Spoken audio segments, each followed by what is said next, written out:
Good afternoon. My name is Rick Fraumann. I cannot believe that my brother and my own son shamelessly took this moment to try to pander shamelessly that they are the best looking of this offspring.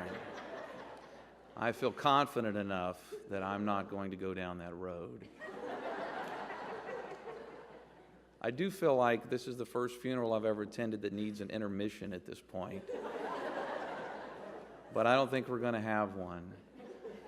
Well, there's so much I could say about my mom, and there's so much that has been said, and I heard so many stories last night, and it was such a privilege. But I just wanted to share with you a couple of characteristics and qualities that I think we all see in her, because there's not a room full of people today because she taught us something in a Bible study, or because she spoke something that changed our life. It was an aha moment. She did all those things, but the reason that we're here is because she touched our heart. And when someone touches your heart, you're never the same.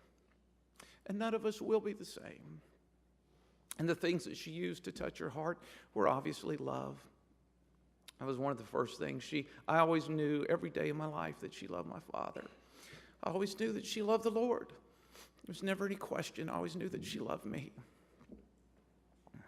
The best example I can give you of this is when I was 15 years old and I was the oldest child, and one of my friends was 16 and he had his driver's license.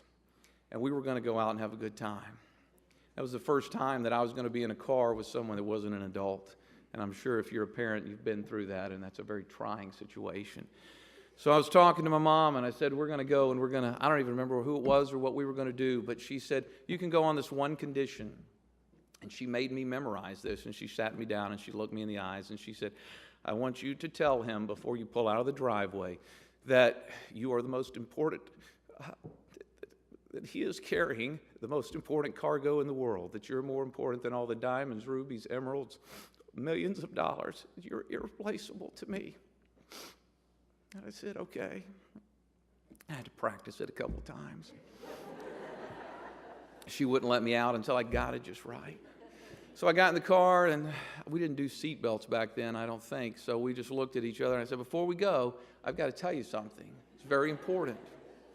He said, okay, what is it? I said, you can't back up, you can't put it in reverse, because she's promised me you couldn't put it in reverse till I tell you that you are carrying the most important cargo in the world, and that I am more important than rubies, diamonds, emeralds, and all the millions of dollars in the world. And when you carry me around today, you need to be very cognizant of this fact. And he just looked at me like I was the stupidest thing he had ever heard in his life, and laughed, and put it in reverse, and we were gone. But I never forgot it. My mom was full of joy. She had joy. I always remember her smiling, laughing.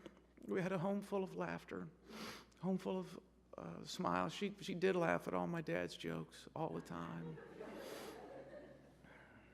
I remember on January the 10th last year, the day that cancer ravaged the bone in her leg, and it snapped, and she was in horrifying pain, and she sat down. They called 911 to come. While she was sitting there with my dad waiting for 911, she realized that it was her great-grandson's her only great-child at that time, Cadence's very first birthday. And she got on the phone and she called him and she sang happy birthday to him with a smile in her heart and a smile in her step. And she wanted to be joyful. She wanted him to know that she had joy, even though she was in the midst of her suffering. And she sat up here back in January and said in her testimony that happiness is dependent on circumstances. And sometimes she had some pretty lousy circumstances, like we all do. But joy comes from the Lord. She was a gentle person. She was very kind. I, like Greg, never remember her getting angry and yet raising her voice. I do remember her being frustrated with my younger brother at times.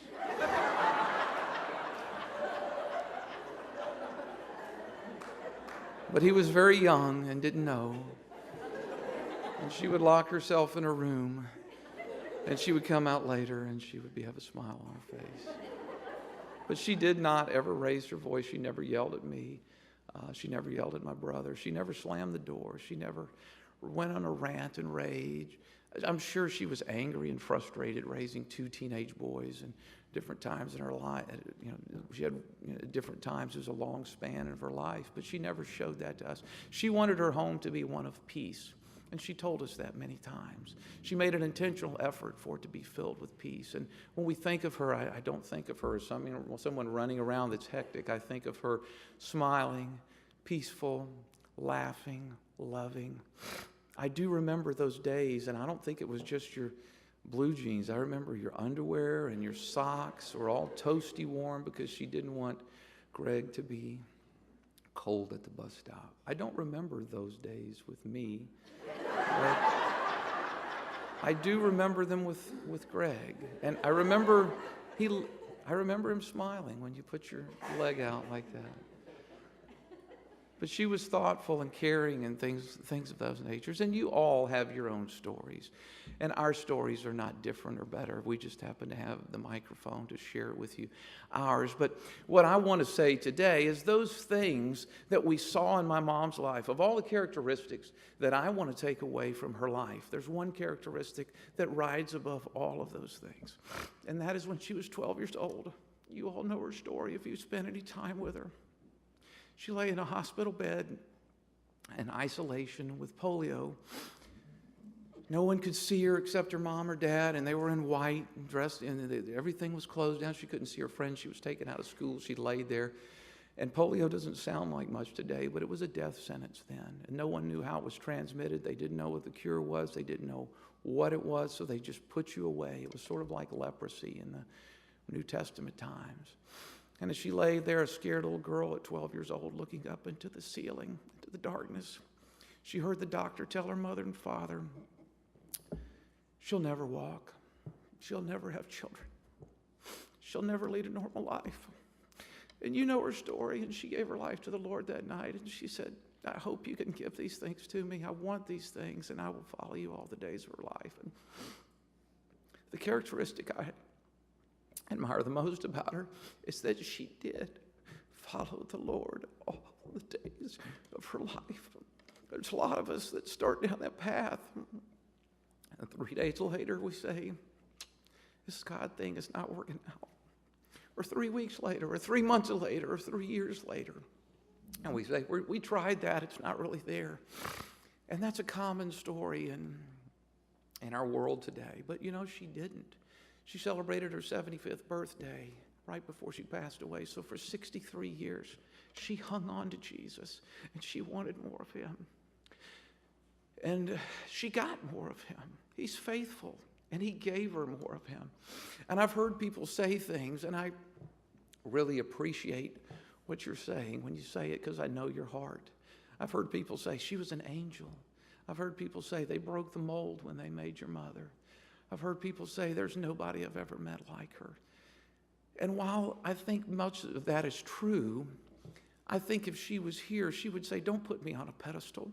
I'm not any different than you or anyone else. What was different about her is that we all do have a mold, and it's full of us. And she spent her life pouring herself out of that mold and asking God to give her more. And he gave her more, and he filled her. And like Joe said, she kept it and she gave it away. And she kept doing that. I have a unique privilege of seeing 52 years of doing that. I saw what she did when I was 2 years old and 5 years old and 8 years old. And she had a stage. She was beautiful. She was stunning. She had a phenomenal voice. She had a platform. She had a spotlight in a large church. She had a spotlight in business. She spoke before thousands of people. And I thought, that's the way you influence people for God, is you're successful and you have it together and you have beauty and you have it together and you have wealth and you have power and you can show people that this is what God has done in your life and they're going to want that. And you know, all that's true. The last 10 years of her life, she didn't have that. It was all savagely taken away from her. She lost her hair, she lost her leg, she lost her voice, she lost the stage, she lost the spotlight. She doesn't speak in front of hundreds of people. But the stories that I heard over and over these last 2 weeks, she impacted 10 times more people in the last 10 years of her life through her struggle for a number of reasons. First of all, we can't all relate to that success, but we can all relate to struggle. We certainly can. And in that struggle, not only was she struggling, then she had a lifetime of living with the Lord. Like my son said, she planted her roots firmly. And as she poured her life out and she begged for more of him, and if you know her, she never was prideful of what she knew or what she'd experienced. She wanted more. She wanted to learn more. She wanted to experience more. She wanted more of God's power, more of his love, more of his knowledge, more of everything, not to hoard it up inside of her, but to give it away.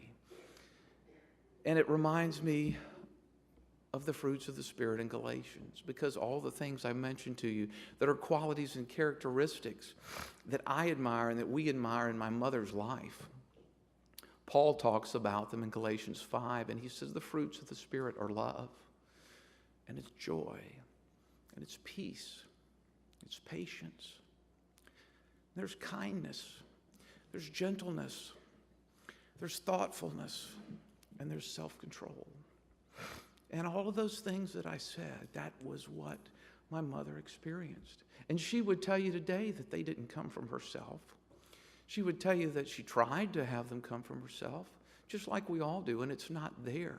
But what she did is she spent 63 years chasing after Jesus, fulfilling what her promise to God is. I hope you do these things in my life, but if regardless, I'm going to follow you all the days of her life. The cry of a desperate 12-year-old girl. And that fruit of the Spirit, we plant a seed and we try to dig it up a week later and there's nothing. And we say, well, I guess this seed stuff doesn't work. But after years and years and decades, it developed into a vineyard in her life. And fruit, you can go grab it and you pull it off the vine and you taste it and you bite into it. And it's sweet and it's nourishing and it gives you life. And that's what she showed us, to taste and see that the Lord is good. And all those qualities and characteristics that we admired her in her were the fruit of the Holy Spirit being invested and grown through an entire lifetime. And if there's something for us to take from that today, I would challenge us all. It certainly challenges me to hold on and be faithful and true. And that's her side of the story. Now, she has a partner in my dad. But before that, she entered into a partnership, into a covenant with the Lord Jesus Christ when she was 12 years old. And you know what? She did everything in her power to fulfill what she promised him. And she didn't walk the next day. She didn't walk a week later. She didn't walk a month later. I wonder if God is active in my life. I wonder if it meant anything. Her cousin Shirley talked to me last night. She was at the funeral home, and she said, I was there that day in church when your mother walked. I remember that. We looked through old scrapbooks, and it said, the newspaper actually covered that then. That was a story that was newsworthy. I'm sure the Atlanta Journal would not cover it today, or the Marietta Daily Journal. But the Columbus paper covered it and said, New Legs on Easter. And God, Jesus, who is extravagant, she found him, and I want to tell you that he is a hilarious, extravagant giver. And if you ever doubt that, think of the story of my mom. As Greg pointed out, he paid the price for our sin. And it's as like we owe $1 million. Put it in the context that we understand, and we only have 100, and there's no way we can pay it. And he sent his best. He sent his only son, the best that he had, that was more valuable to him than rubies, diamonds, emeralds, and all of the money in the world. And he gave the very best he had for my mother and for each one of us. And that son was beaten beyond recognition to pay the price for us, so that he overpaid. That's what he does. He didn't pay $1 million and put it in our account. He paid $100 million. So if you ever doubt for 1 minute that, you don't understand. I'm not like Jan Fraumann. He could never forgive me. Not only did he pay for your sin, but there's a credit balance that far exceeds many times of what you could ever do. And that's what he did in his partnership with my mom. With my mom. She asked to walk, and she didn't walk right away, but you know what? She walked. She walked many, many years. In the last 10 years of her life, when she had 8 surgeries and she had cancer ravaging a leg, and she had an amputation of a leg, it wasn't in the leg that had polio. It was in the other leg. He gave her not only a chance to walk, but he walked past the legs that she already had.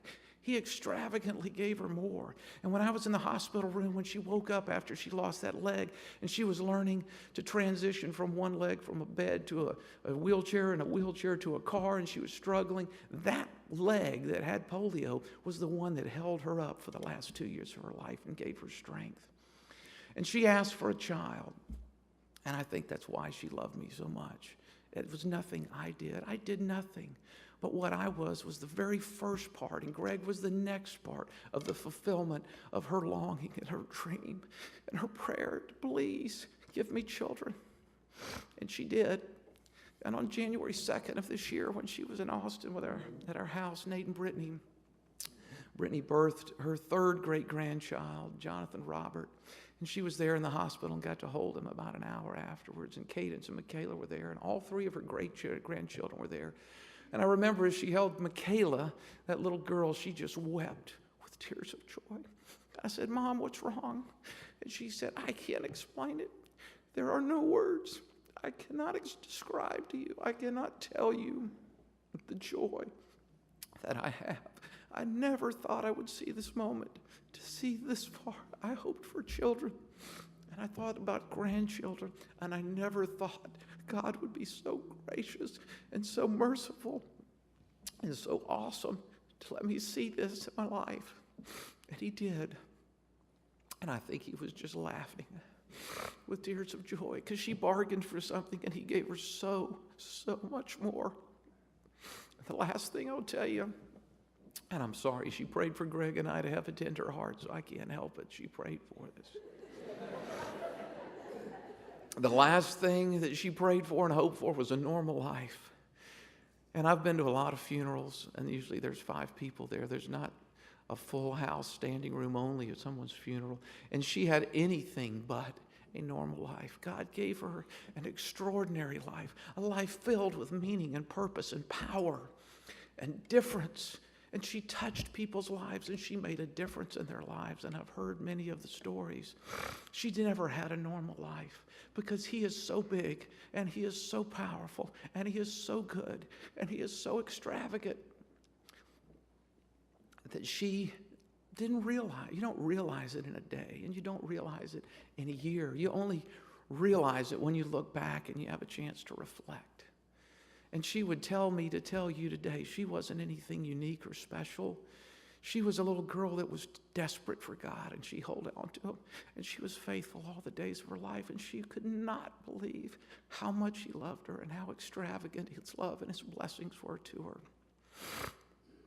And I know that she is with him. She's looking into his face, and she is overcome, because she thought she made a great hard bargain when she was a little girl. And she had no idea what she was getting into. And Mom, as you look into the face of Jesus and you're filled with his joy, we all know, and we're all here to tell you, that you were very loved. And we love you so much. Thank you.